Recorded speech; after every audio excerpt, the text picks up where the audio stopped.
I just want to look at the number of times that you promised that we would leave on the 31st of October, and you've broken that promise just a few times.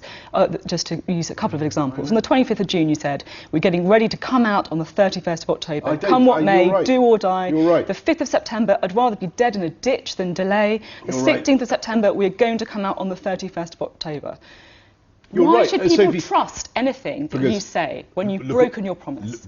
Because look at what we said we'd do. Go back to where I was on the steps of Downing Street 300 days ago. And I promised that we'd put 20,000 more police officers on the streets. I promised we'd upgrade 20 hospitals. We're now doing 40. I'm just talking about the fundamental promise you made to leave on the 31st of October, and you broke that promise. A great new deal, which people said was impossible.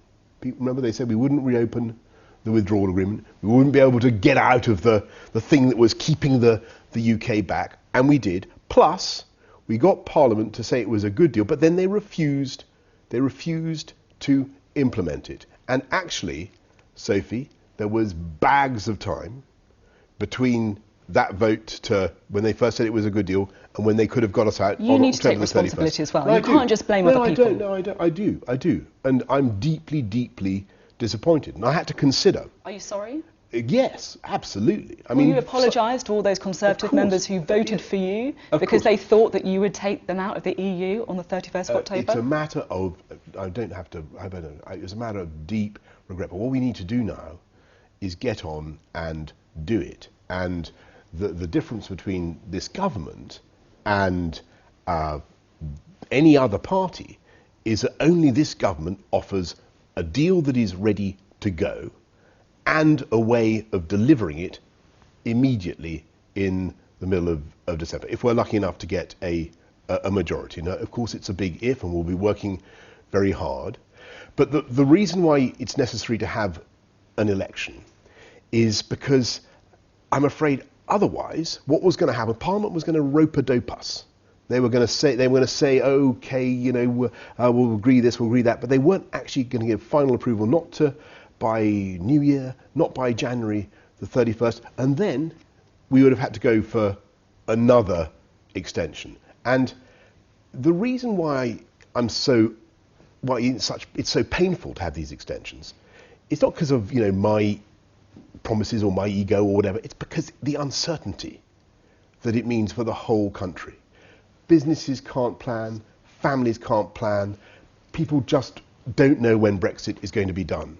And that's why I think that the offer from the Labour Party is so crazy and so debilitating, because what they're saying is have another referendum. I just want to talk about what you're saying, and because people believed you when you said that you would take the UK out of the EU on the 31st of October.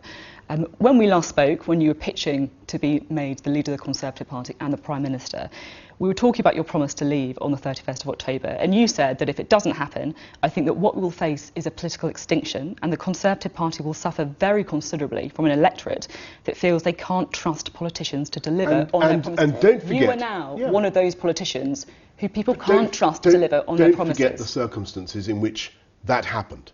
It happened because Parliament, and I said that to you before Parliament passed. You should have known that MPs were going to try and block a no deal. Jeremy Hunt didn't make the same promise, did he? Michael Gove didn't make the same promise. The Surrender Act, which was a constitutional innovation. Nobody had ever seen any kind of law like that before. You were still saying this after that act was passed. No, what it required was the government of the UK to go against its will, to break its own promises, as you've rightly identified, and to force the EU, to allow the EU to decide how long we had to remain in the EU ourselves. And that was a total constitutional, in my view, an abomination. It was an innovation. It was not something that I could, and believe me, when they came to me, Sophie, and they said, you've got to, I'm afraid you've got no choice, Prime Minister. The Ben Act, the Surrender Act means that you've got to extend. Of course, first time I filed it vertically, the letter. I didn't want to do it. There's no way I wanted to do it. Donald Trump told LBC this week that under your Brexit deal, we can't make a trade deal with the UK.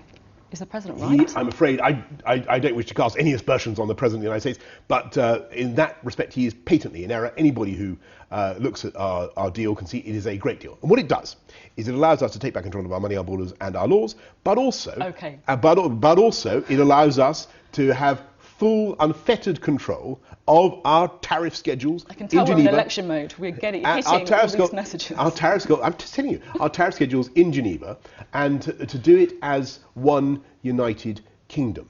And that is one of the great things about that deal. And I stress, that deal is ready to go. We've negotiated it. People said it wasn't possible, but there it is.